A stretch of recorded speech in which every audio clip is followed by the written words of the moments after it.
Hello दोस्तों, बिहार शिक्षक भर्ती टीआरई 4.0 के लिए जो है मैथ के कुछ महत्वपूर्ण हल क्वेश्चन जो है वो अपन हल करेंगे जो कॉमन पेपर के लिए आपके लिए उपयोगी हैं। देखिए, पहला प्रश्न है कि 50 विद्यार्थियों की एक कक्षा है, उसमें अविरत का जो क्रमांक है वो 25वां है, अंत से उसका क्रमांक क्या होगा?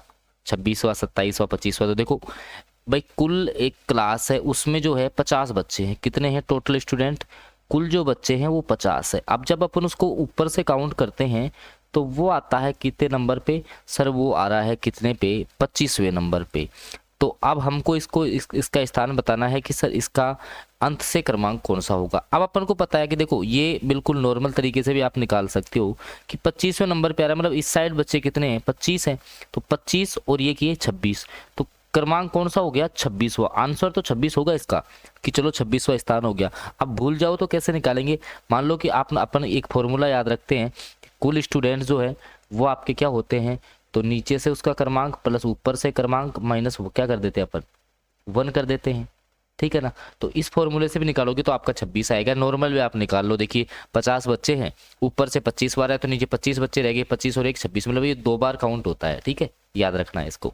तो 26 करेक्ट आंसर रहेगा पहले क्वेश्चन का। ठीक है, आई होप समझ में आ गया होगा आपको। अगला प्रश्न आओ। उस नियम का अनुसरण करके विकल्पों में से समुच्चय के उस विकल्प को चुनिए जो नियम का जो समुच्चय है 6, 18, 54। ये कौन से में बन रहा है? मतलब देखो कैसे बना, 6 के बाद 18 आया, फिर 54 आया, कैसे आया देखिए आप। अब आप सोच के देखिए कि मैं 6 को 3 से गुणा करूं तो कितना आता है? 18 आता है। और इस 6 को 9 से गुणा कर दूंगा तो 54 आता है। सर देखिए, ये नियम लग रहा है कि पहले ऑप्शन में लगा के देखते हैं। पहला ऑप्शन है 15, 45 और 135। सबसे पहला काम, 15 को 3 से गुणा करो। 15 को 3 से गुणा करो, कितना आया? 45 आ गया। फिर 15 को 6 से करो, 15 को किससे करो? सॉरी 9 से। 15 को 9 से करो तो 135। तो बिल्कुल देखो इस पैटर्न में बैठ रहा है कि नहीं बैठ रहा ये? तो इस पैटर्न में कौन सा बैठेगा? 15, 45 और 135। ठीक है, ये पैटर्न आपको बिठाना है। ये पर्सन भी जो है वो आपका टीआरई 3 में पूछा जा चुका है। मैथ के क्वेश्चंस का आप लेवल देख लो, कौन से लेवल के प्रश्न जो है वो आपके एग्जाम में आ रहे हैं। ये BPSC TRE 4.0 GK GS common paper का हमारा एक कमांड पीडीएफ है। इसमें 2750 पर्सन है कुल, math, science, GK, INM, geography, current GK के। मात्र 90 रुपये में तुम्हें मिल जाएगी। इसके लिए आप, ये नंबर है मेरा, इस पर व्हाट्सएप मैसेज करके आप जो है प्राप्त कर सकते हैं। साथ में टीआरई 1, 2, 3 के जो पीवाईक्यू है वो भी आपको मिलेंगे। 40 में से 30 आप आसानी से इस अकेले पीडीएफ से सही कर सकते हो। तो मात्र 90 रुपये में आप ले लेना इस नंबर पे मैसेज करके। ठीक है, अगले प्रश्न पे आ जाओ।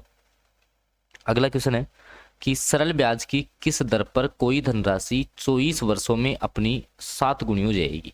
मतलब सरल ब्याज, सबसे पहले तो किसकी बात कर रहा है ये? सरल ब्याज की बात कर रहा है। दूसरा, कोई धनराशि 24 वर्षों में, समय कितना ले रहा है ये?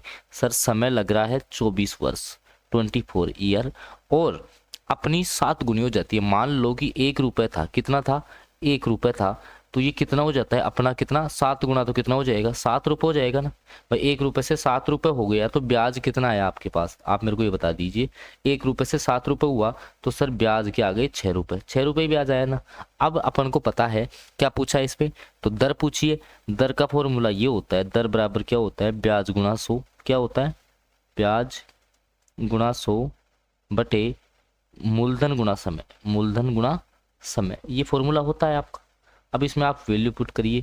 ब्याज कितना आया? 6 रुपये का, इंटू 100 अपॉन मूलधन। मूलधन कितना था? 1 रुपये, इंटू समय। समय कितना था? 24।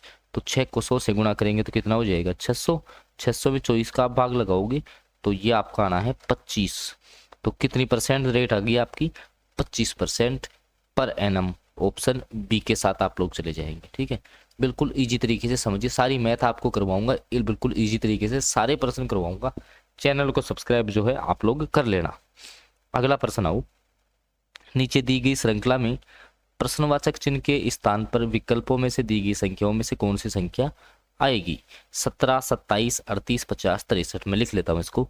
देखिए 17 है, उसके बाद में 27 है, फिर 38 है, फिर 50 है, फिर 63 है। देखते हैं, देखो यहाँ से मेरे को एक दिख रहा है कि सर मैं 17 में जो है ना मैं 10 जोड़ूंगा तो मेरा 27 आएगा।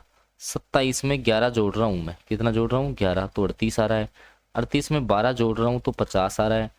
50 में मैं 13 जोड़ रहा हूँ तो 63 आएगा। इसका मतलब 63 में कितना जोड़ना पड़ेगा, 14 जोड़ना पड़ेगा। तो 14 जोड़ोगे तो आपका कितना आ जाएगा, 77। 77 कौन से ऑप्शन में है, देखो सी ऑप्शन में है। बोलो समझ में आया आपको? बिल्कुल इजी तरीके से मैथ के क्वेश्चंस आपको छोड़ के नहीं आने हैं, ठीक है। ये देखिए भाई, ये पीआरटी के पेपर में आया था, इस कारण से रीजनिंग का पर्सन है। जो 1 to 5 प्राइमरी वाले बच्चे हैं ना, उनमें आया था अंग्रेजी वर्णमाला में पी का विपरीत अक्षर। पी का विपरीत अक्षर कौन सा है? अब पी 16 नंबर पे आता है, पी कितने पे आता है, 16 पे। अब विपरीत अक्षर का जैसे मान लो एक का विपरीत जेड होता है ना, तो एक नंबर पे, ये 26 पे, इनका योग हमेशा 27 होता है। तो ये मतलब 11 नंबर वाला आएगा। 11 नंबर का कौन सा आता है, के आता है। तो ये ऑप्शन इसका करेक्ट होगा, ठीक है। इजी है बिल्कुल, ये तो आप आसानी से कर सकते थे। अगला देखो भाई, प्रथम 5 अभाज्य संख्याओं का योग। अब अभाज्य संख्या कौन सी होती है, अभाज्य संख्या ये आपको याद होना चाहिए। तो देखो एक नहीं होती है, 2 3 5 7 9 नहीं है 11, जिसमें खुद का ही भाग जाए, बस इनका योग कर दो। तो 3 और 2 5 और 5 10 7 17 17 11 28, कितना योग आ गया इनका, 28 आ गया। कौन से ऑप्शन में है, बी ऑप्शन में। आप देख लीजिए कितना आसान प्रश्न जो है ना, वो बीपीएससी पूछता है आपसे। अगला प्रश्न है माध्यक का, कि इनका जो है वो माध्यक बताओ। तो देखिए जब भी माध्यक पूछे ना, पहला काम आप किया करो क्रम से एडजस्ट। किससे, क्रम से आप इनको लिखेंगे। तो क्रम से लिखेंगे तो सबसे छोटा कौन सा है, 33 है इनमें से, फिर 34 आएगा, फिर आपका कौन सा है, अच्छा पहले 29 रह गया, 29 आएगा। इसके बाद में जो है आपका कौन सा है, 41 है। इसके बाद में आपका जो है 47 है, और फिर आपका 69 है। ऐसे क्रम से लिख लिया।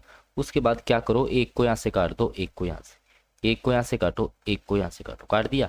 इन दोनों, दो बच गए तो दो को बचा लो और दोनों को जोड़ दो। तो सर दोनों को जोड़ेंगे तो हमारा 75 आ रहा है। इसका आधा कर दो 75 का, तो 75 का आधा हो गया 37.5। ये माध्यक निकालने का तरीका है। ऑप्शन सी के साथ आप लोग चले जाएंगे। कई परिस्थितियों में जैसे मान लो आप क्रम से एडजस्ट कर रहे हो और आपके पास जो है बीच में यहाँ से काटा, यहाँ से काटा, यहाँ से काटा, यहाँ से एक ही बच जाता है, तो वही आंसर हो जाता है, ठीक है। जब पदों की संख्या विषम हो और जब पदों की संख्या सम हो तो फिर ये तरीका अपन लगाते हैं। फॉर्मूला आपको देखने की आवश्यकता नहीं है। अगला क्वेश्चन है, 5 संख्याओं का औसत 27 है, यदि एक संख्या हटा दी जाए तो औसत 25 हो जाता है, निकाली गई संख्या क्या है। देखो 5 संख्याओं का औसत 27 है, 5 संख्याओं का कितना है 27, तो योग कितना हो जाएगा सर, 5 गुना 27 कर देंगे। तो 27 को 5 से गुणा करोगे देखो, तो आपका आ जाएगा कितना 135। और एक संख्या हटा दी तो संख्या कितनी हो गई 4, उनका कितना आ जाता है 25। तो 4 को 25 से गुणा करेंगे तो कितना आ गया, आपका आ गया 100। तो 135 में से 100 को माइनस कर दो तो कितना आ गया आपका 35। तो वो संख्या कितनी आ जाएगी आपकी 35 आ जाएगी। ऑप्शन सी के साथ आप लोग चले जाएंगे। ऑप्शन सी जो है ना वो करेक्ट हो जाएगा आपका। और ये मैं आपको बता चुका हूँ, जो TRE 4.0 की GK GS की हमारी कॉमन पेपर की PDF है, 2750 प्रश्न है इसमें, मैथ के साइंस के सारे विषय के 90 रुपये में ही तुम्हें मिल जाएगी। ये 7424939386 नंबर है, इस पर व्हाट्सएप मैसेज कर लेना। TRE 1 to 3 के क्वेश्चन भी मिलेंगे। 40 में से 30 के आसपास आप लोग इस PDF से जो है सही कर सकते हैं, ध्यान रखना, ठीक है। तो ये PDF आप ले सकते हैं। अगला प्रश्न आ जाओ। देखो एक छात्र के अंक गलती से 63 के बजाय 83 दर्ज हो गए। भाई उसके होने तो कितने चाहिए थे 63, हो गए कितने 83। कितने अंक बढ़ गए 20 अंक सर ज्यादा हो गए, ठीक है। इस कारण से कक्षा के औसत अंक आधे से बढ़ गए। अब कक्षा के औसत अंक आधे से बढ़ गए, मतलब आधा था ये, तो इसका डबल होना चाहिए था कक्षा में छात्रों की संख्या। मतलब वापस समझो इस क्वेश्चन को क्या कहना चाहता है। एक छात्र के अंक गलती से 63 के बजाय 83 हो गए, मतलब कितने बढ़ गए 20। अब ये औसत अंक आधे से, मतलब ये आधा था, ये कितना था आधा। अगर मान लो आधा 20 है तो पूरा कितना हो जाएगा सर 40 हो जाएगा। तो कुल विद्यार्थी कितने थे 40। ये प्रश्न भी जो है वो BPSC ने आपसे पूछा है, ठीक है। सारे क्वेश्चंस आपको करवाएंगे ऐसे। अगला प्रश्न देखिए, दो घनों का आयतन का अनुपात 8:27 है। मतलब ये दे रखा है किसका आयतन का अनुपात, आयतन का अनुपात है 8:27। अब ध्यान देना, आयतन में हमेशा जो है ना, जैसे मान लो घन का आयतन होता है भुजा क्यूब, क्या होता है भुजा क्यूब, मतलब पावर 3 लग जाती है। तो कहीं ना कहीं इसका 2 रही होगी भुजा, इसकी 27, 3 का क्यूब होता है तो इसकी भुजा 3 रही होगी।